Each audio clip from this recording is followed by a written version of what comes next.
All right, welcome to Talkin' Investing, everybody. We are fortunate today to be joined by Isaac from Cleanspark. So I know I've gotten a lot of requests to talk to Cleanspark, so today is our lucky day. And so, Isaac, thanks for coming on to the show. Hey, Tom, thank you. It's our lucky day. We finally made Talkin' Investing. Yes. Yes. You can put that one on your calendar. We got that one on ours for sure. You want to spend a minute and just tell everybody a little bit about yourself and kind of the elevator speech for Cleanspark? You bet. I'm Isaac Holyoak. I lead communications for Cleanspark, the Vice President of Communications. And recently, marketing's been added to my portfolio. I have worked for Cleanspark now for about 6 months, so not too long. You might have been covering Cleanspark longer than I've been working. But I'm looking forward to the conversation. As you know, as many of your listeners know, Cleanspark is a Bitcoin mining company with an energy technology background. We still use our energy technology. We use it in our mining. We also have consumers and customers in California and throughout the country. And we've been Bitcoin mining now for just over a year. In December, will have been a year that we mined our very first Bitcoin in Atlanta, Georgia, in College Park, down there near the airport. So I actually know exactly where that is. I have a friend that lives very close to there. So just as a matter of coincidence. So yeah, you guys have come a long way from last December mining your first Bitcoin to on this last conference call talking about being one of the top 5 Bitcoin miners. Yeah, that's the vision. So that's, just to put that in perspective. So, it was several years ago that Zach started sort of looking into this space. We actually went to College Park in order to help out with energy optimization at a data center there. Zach, who's a very forward-thinking person, he's our chief executive officer, saw an opportunity, and we ended up acquiring the data center. So it's, in many respects, it's a traditional data center. We have customers there and clients at the data center in College Park, and then also had a Bitcoin mining operation that was being led and run by Bernardo Schuckman, who's our senior vice president for mining. Bernardo, he worked with Bitmain for a long time. He's been in this area for a long time. He actually, before he came on, he had his video audited his Bitcoin mining track record, and he's mined over 50,000 Bitcoin in his career. Wow. And he's built mines all over the world, in fact. He's Brazilian. He's actually lives in your neck of the woods in Florida. Nice. And then also works there in Georgia in College Park. Anyway, so instead of, so it was sort of like a both and situation. Let's optimize this place, their energy, and let's acquire it and start mining Bitcoin. I think in December of 2020, when we officially acquired Bitcoin, was around like 14, I think, something like that. And Right. then the history, as they say. Yeah, I started following you guys just right after that. Just as you got into Bitcoin, you came onto my radar because obviously I look at the Bitcoin miners quite a bit in my personal investing. And it almost seemed like, early on, and you guys on the inside may have known more than this, but it almost felt like initially that was a proof of concept for your energy side of the business. Obviously Bitcoin took off from there. And so I don't know if you had that planned already or if that was just a fortunate circumstance. So, a lot of that's before my time. I can say just by the numbers, mining now accounts for 90% of our revenue. So our energy segment's delivering about 10% of that revenue and some others there. Yeah, so I think it is accurate to say that it just sort of took off. Well, it did, and it was perfect timing. I know just from listening to your call recently, and really everything you guys have been, the signals you've been sending lately, in my opinion, seem to say you're trying to gently tell everybody, look, we're, Bitcoin mining is very profitable, and we're going to focus on the Bitcoin mining side of this business. Is that a fair statement? Yeah, that's perfect fair. I like the way Zach said it in our earnings call, which is if you're investing in CleanSpark, you're investing in a Bitcoin miner. And that's hard, I think, for some of our original investors and shareholders, not for a lot of them. The relationship between decentralized energy and decentralized currency, we think is a strong one. It's not just part of our narrative, it's how we grew up, it's how we think about this space. But energy independence and monetary independence, they're both important things. In fact, on our energy side, one thing we like to say is generating your own energy should be as easy as growing your own food. You should know where it comes from. You should know what it's made up of. You should know if it's good for you, if it's good for your family. And we take that same sort of framework into Bitcoin mining. And that's why, for us, this focus on sustainability, on renewable energy. I know ESG is this huge talking point, something people talk a lot. It's marketing often for a lot of people. It's something that we take pretty seriously, and not just in the sense of, not in like this stuffy sort of CSR, corporate social responsibility thing, but really our roots in energy are because we saw an opportunity to do something different in the way power is generated, in the way it's stored, in the way it's consumed in a sort of rickety, old, pieced together grid that is America's utility grid. Right. And so, and we, like many Bitcoin adherents, actually see mining as an opportunity to strengthen the grid and strengthen some of those things. I think that's an important point, and I think that I just know from the comments that I get on my channel and in the Discord, there's still a very small percent of, I'm going to say original investors or people that have been invested for more than, pre-Bitcoin, that haven't connected all the dots between those two yet. And I think some people still feel like they're in conflict. So I appreciate you kind of explaining how really they're both working towards the same goal. Yeah, I get it. I mean, I followed CleanSpark for a long time before ever joining. I was offered a position in July of last year, but I followed it for years, and I was very interested in the microgrid technology and energy optimization. And the Bitcoin thing, like a lot of shareholders, was kind of a surprise for me. So I didn't really get it, didn't understand it.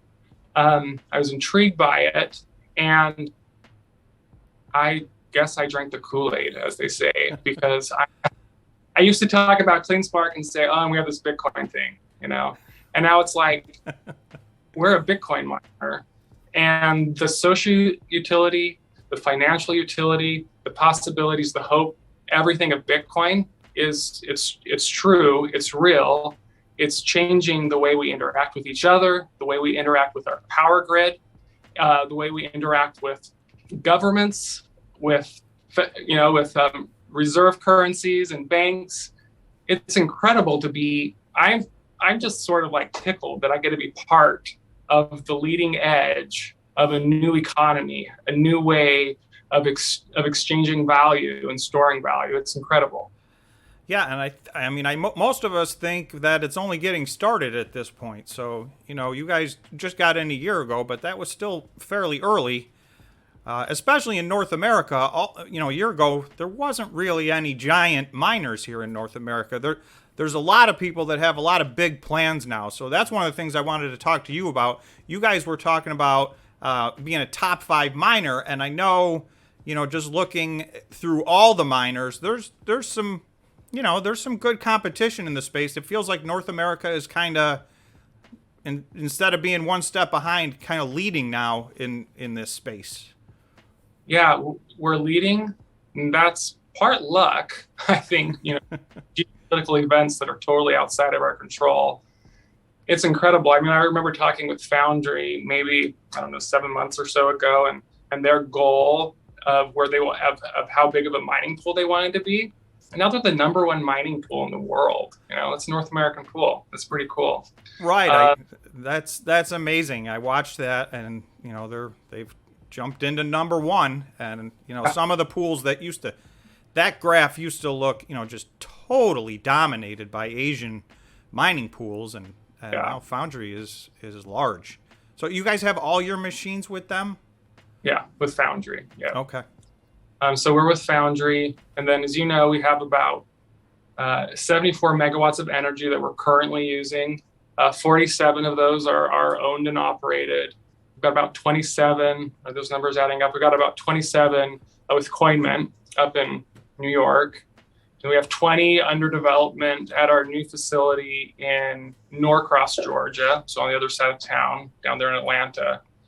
And then we're at various stages of evaluating sites across the country right now for our next step. So it seems like you've got enough, more than enough to cover the machines you've got coming, I think, if I understand correctly, but it does sound like you're going to have to continue building out that part of your infrastructure as well. Absolutely. Yeah, you nailed it. Through October of this year, we've got about 20,000 more machines coming in. That will put us up to about 4 exahash by the end of the year, about doubling where we are right now. Right. And though it looks to me, if I remember correctly, that those are not fully paid for, but mostly paid for already. Yeah. Yep. Mostly paid for. There's about, I shouldn't say numbers, 30 or 40 million that we owe in cash on those machines. That's the way I remember it. So I think that's right. So so you guys are in a good position.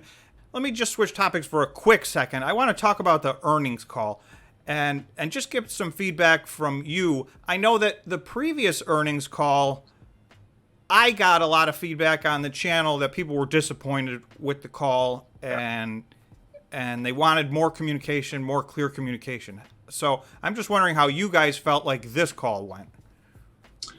180-degree different. It was a great call. I think we feel really lucky and excited to have Gary on board. He's our new Chief Financial Officer. He's a smart guy, smart financial mind, has spent a lot of time in these roles and similar roles, also in industries that are on the edge, right? Be that gaming, biotechnology, now in Bitcoin mining. So he understands sort of this fast-paced environment, how that moves, how to, in environments, gaming's regulatory intense. It's looking like our industry also is going to be experiencing increased regulatory scrutiny. Right. So having Gary on board for that. And one of the things I love most about Gary, I think, is that, you get on some of these calls and the CFO just sort of reads through the financials. And Gary added a lot of color. He connecting numbers to the bigger picture, what's actually at stake here. It's not just numbers in an Excel spreadsheet, but this affects so much more than that. And Gary's able to do that. And, it was a great call. I felt really good about it. Well, I can tell you from my perspective, I was very pleased with the call. And I think most of the feedback I got on the channel is that people were pleased with the call. A lot of clarity, I thought, came out of there. And, you just talked about Gary. I think everybody thinks that he was excellent on the call. And he really talked a lot of strategy, not just like you said. A lot of times the CFO comes on and says, this our net income was this, and et cetera, et cetera. But he talked more about a strategy and philosophy because one of the big things for a Bitcoin mining company is it's a very cash intensive business as far as keeping up with the infrastructure and buying machines. And there's 3 different ways basically to raise capital. And it seems to me like he talked about an approach where you guys would be utilizing all 3 of those. In other words, financing potentially, using some of your Bitcoin potentially, and then, if necessary, it sounded like the last resort out of the 3 was equity. Yeah, exactly. So we're thinking of we're calling this our capital strategy, essentially. Which we are referring to internally as our financial pillar. And essentially what we're working to do here is triangulate these 3 things. And so you've got equity, you've got financing or debt, and then you've got Bitcoin. And we were sort of unusual for miners because I think it was back in October, we announced that we would start using our Bitcoin to fund operations and growth. And so for us, Bitcoin is the way we get paid. And so we want to reinvest that back into our business, back into the production of Bitcoin. So that's sort of one lever that we can whole. Now we want to use them all together, right? Because sometimes it doesn't make sense to sell Bitcoin on the open market. Sometimes it doesn't make sense to, sometimes it makes sense to hold on to it. And so we do still hodl, but we like to say that we have a strategy, not an ideology, around how we approach that. And so we can pull that lever on occasion. The debt lever is a new lever. We're at various stages of relationships with different groups, hoping to have announcements here. And essentially what that looks like is asset-backed lending. And so our machines are all, as you know, top of the line. They're all S19s, the latest. And so we can borrow against those again to finance. So we have zero long-term debt right now, but we are looking at some of those opportunities. And then that last one, then of course, is the equity piece.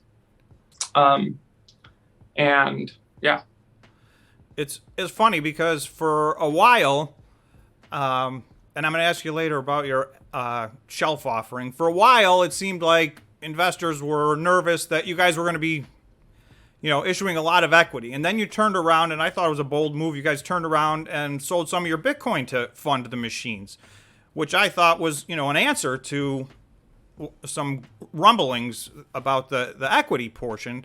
And then everybody started to complain, they're selling their Bitcoin. So I almost feel like sometimes you can't win for losing, but yeah, it's interesting. We're not the only miner now, publicly traded miner, that's using Bitcoin to fund our operations. In fact, it's kind of like dominoes. You see more and more of them that are making this choice, and that's just because it's the realities. You can't run on hopes and dreams. At the end of the day, we're a business. We should run like a business, and this is a business that matters not only for our own for revenue, for the profits of our shareholders, but it matters for an entire community of people spread out across the entire globe. That's sort of what's riding on this. And so we've got to run like a business. We got to be fiscally strict and disciplined.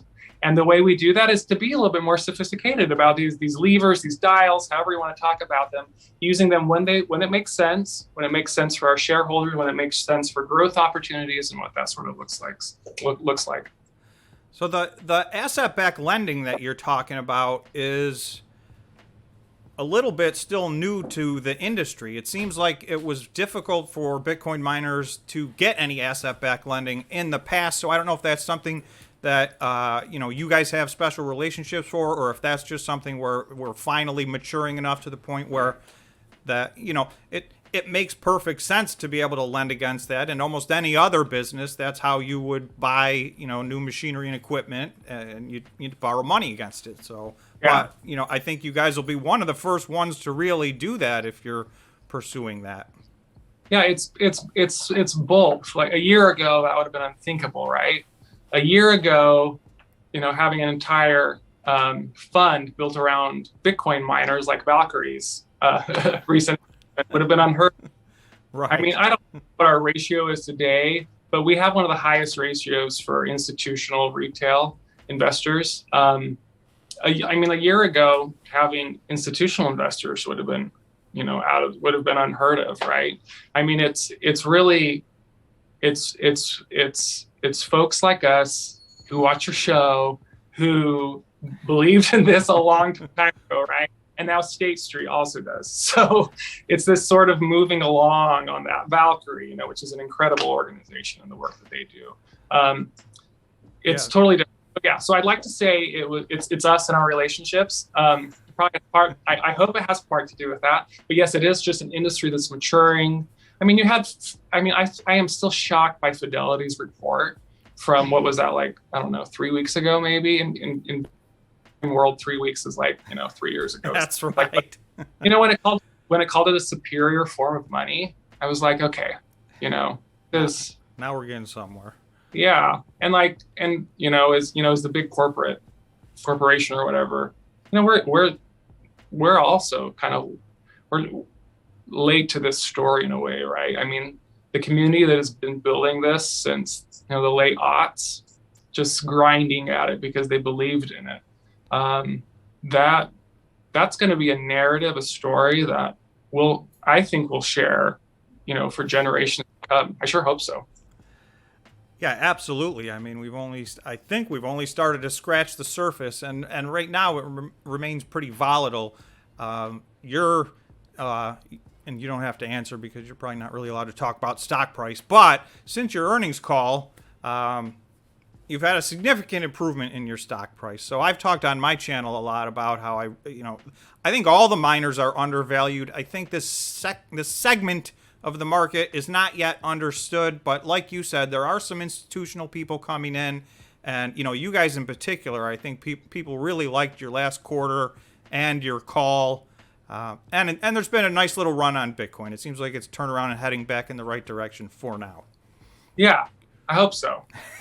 I wish I had a crystal ball. Yeah, well, that's one of the things I always try and say on my channel. I don't have a crystal ball. I don't, we can all look and take our best guess, but I think, it's always when in doubt, zoom out. When you look at the big picture, Bitcoin is just growing and growing and growing. And the adoption that you talked about is taking on a whole new life of its own in the last 6 months, I think. And that it seems like that's growing. Yeah, that's the sense that I get as well. And just look at the number of new entrants in the field. It's for me, just like professionally, personally, financially, it's an incredible time to be part of the conversation, part of this ecosystem. It's pretty exciting.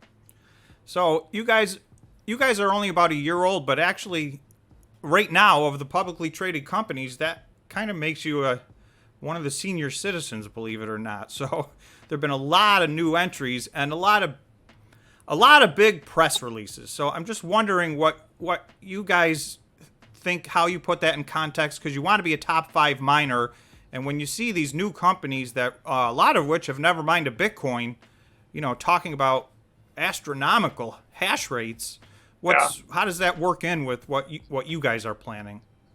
We've been pretty fortunate with our energy segment background and energy optimization, because that's given us so much experience. And really, Bitcoin is energy converted into a store of value or currency.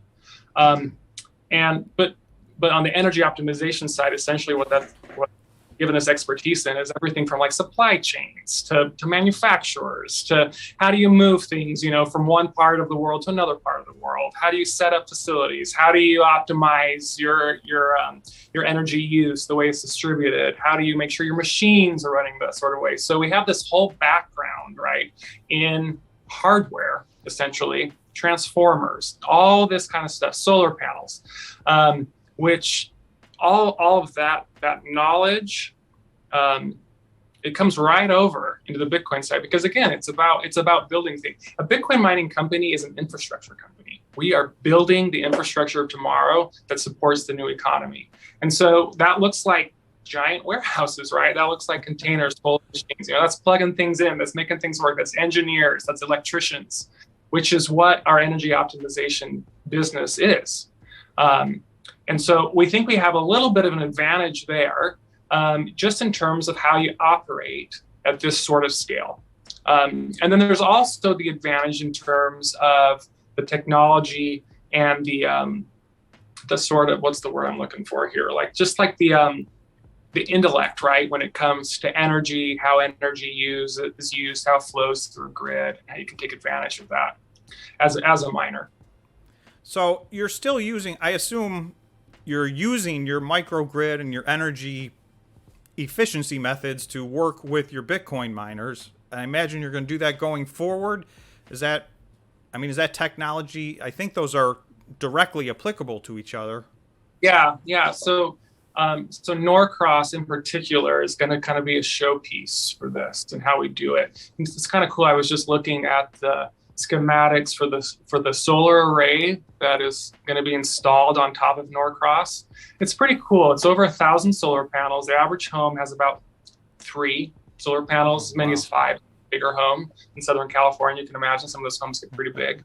And so there's over 1,000 solar panels. It produces just over 0.5 megawatt of energy. So when you think about the sum total of energy It's not a lot of energy, right? So in my view, I mean, just like sun-powered Bitcoin is just like totally cool. I mean, we're converting sunlight into Bitcoin. Right. And it doesn't get cooler than that. And it's off the grid. I mean, I assume, right? That's absolutely. It's off the grid. And you pair that with batteries then, of course, so that you can store, you can use the energy when it's cheaper, when it makes the most sense. And so that's essentially Cleanspark's, that's the software. It's that optimization piece. And that's the Cleanspark. That's the difference for Cleanspark's energy business is that software. Do you guys think it sounded on the call like, you've got two segments, and as we talked about, Bitcoin's kind of taken over as the bulk of the business. Mm-hmm. Was he trying to say that you guys have everything on the table, including potentially selling the other portion of the business or spinning it off, or is that just something you're going to keep as two segments? It's just that Bitcoin will be the dominant segment. So as we said on the earnings call, when it comes to our energy segment, all options are on the table, and we mean that 100%. That's okay. we're not. So in a way, if you sell that, and I don't know, it seems like it has a lot of value because, if you follow the market cap of Cleanspark, even before you guys were doing Bitcoin, you had a pretty healthy market cap. So I'm not sure what the value of that is. I would think you'd want to be able to keep the rights to the technology because I think it's integral to, efficiently mining Bitcoin. Mm-hmm. So is that a fair statement? Yeah, we'll see how things sort of develop and how that turns out over the next little bit. And as soon as we have something to share, you can bet that we'll share. Fair enough. You guys have still a shelf offering. Yes. And I'm just trying to remember. I think you've used maybe $100 million or a little more than $100 million. And I think it was $500 million. Yes. So that leaves a lot of shelf remaining. Mm-hmm. It sounds like with the concept that you're talking about, that's kind of your third option. But do you guys see yourselves digging into that and using all three options? I know he mentioned on the call that your current price was absurd, and you guys really weren't considering issuing new equity at $6 a share. But that's quickly changing. So is it going to be all three, or if there's $300 or $400 million left in there, is that something? And it does expire at some point. Yeah. So for context, we haven't used it or drawn on it since November 19th. And we have no plans to use it in the immediate future. As I said in talking about our capital strategy, we do have these three levers and they're available to us. And we are prioritizing Bitcoin and debt. Okay. Yeah, I mean, that should make people feel better that it sits there and it has not been used for quite some time then. So. Yeah, that's almost, at the end of this month, that'll be, a quarter's worth. So. Right. About a quarter actually today. So. And I don't know if you want to talk about, there's a couple of new chips out. Anything you guys know about or care about? To that point, actually, on the record, to that point is that the ASIC ecosystem is just ripe for disruption. I mean, you've got Jack Dorsey. I mean, I think his plans are they're broad. I mean, that's a miner in every sort of situation. But right. I mean, so they're doing different stuff, right? But I mean, people are interested in this. Bitmain produces incredible machines. I mean, and then they're just getting faster and more efficient and more reliable. And they're great partners. And we will continue to see other people move into this area. Existing competitors optimize their own machines. And I'm pretty excited for what that sort of looks like. I mean, this network that we're building is just going to get faster and bigger and more efficient.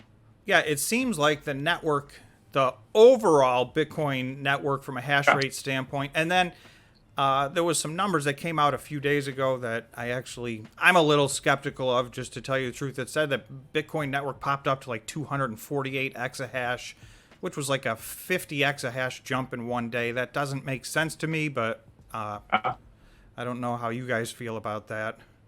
Yeah, I don't know. I mean, I'm not. For this kind of stuff, I rely on other people for. Right. But remind me, how long have you been sort of analyzing mining companies involved with Bitcoin? Really, just over a year.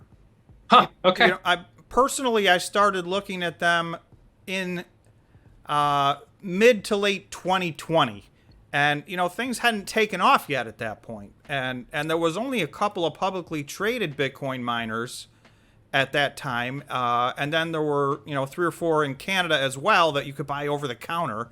But this industry didn't exist a year and a half ago for the most part. I mean, even Marathon, which is one of the big dogs, they had 0.2 exahash a year ago. So, I mean, everybody's just kind of learning, going through the learning curve here together. And, one of the things with you guys having this energy background, it feels like it gives you a leg up a little bit. So, yeah, I think so. We sure hope so. We sure hope. Yeah, I hope so. So this last quarter, to get to the numbers, it looks like this last quarter you guys were profitable. So yes. That's obviously investors like to see that, and your gross mining percentage went up. I think in your presentation you said it went up to 79%. So again, and I don't know if this is your area or not, but do you guys expect? I mean, as I look at it, it just seems to me like now that you've turned the corner and you're profitable, that will continue. But is that your expectation? That is certainly our expectation. It was a record quarter by every measure for us. I mean, it's nice looking at some of those graphs in the earnings call. I'm sure you probably saw some of those. Oh yeah. Feel free to use any of those, by the way. Okay.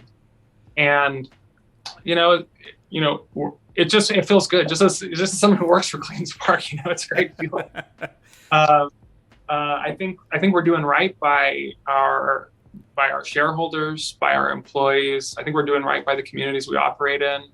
We just issued a press release about some scholarships that we gave to Equinet Tech. We got a little flack for that, but I hope what people read from it is that we're here to stay. We're here to be part of the community.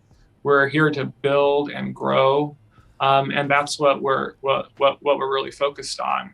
Was it just pushback because it's going to cost you guys money? Because that seems like a very positive ESG type of thing to do if you're going to be in the community. I mean, and it's strategic too, right? I mean, like we're looking in the long term here, which is how do we train the workforce that we need to be successful at this. This isn't, just something that we're not just, doing tricks here. We really are interested in building, and we are building something that's lasting, that's long term. I'd love to invite you to Atlanta sometime. I mean, if you're ever there, I don't know if you've been to a mining farm before, but you know what? If you're serious, I'll take you up on that offer because I do go up there from time to time. So that would be great. I'd love to. I mean, it's the first time I saw it, I was just like, I don't want to hype it or anything like that, but it's just cool. It's impressive. This is the criticisms about Bitcoin being out of thin air or something like that. There is substance. It would be great to see that. I don't know if you guys would let me film a little of it and just show the world, because that would be very cool. Oh, you bet. I'd love to do that. All right. Well, I appreciate that. I don't want to take up your whole day. So is there anything I missed? Anything else about Cleanspark you want to let the world know? Let me look through my notes here real fast. But I think that that sounds good. But I didn't realize we've been talking for this long. I apologize for the technical difficulties at the beginning. No problem. All worked out. No, it's a pleasure, Tom. Thanks for inviting us to be on your channel and to have this conversation. And thanks for all the analysis that you've been doing. You make my job easier too, just so you know. So thank you. All right. Good. Well, you can use my videos whenever you want. And thank you for coming on. I know you guys are very busy, so I appreciate you spending some time for my audience, and I know they're going to appreciate it as well. Well, it's a pleasure. Thank you. You have a good afternoon. Okay. Thanks. You too.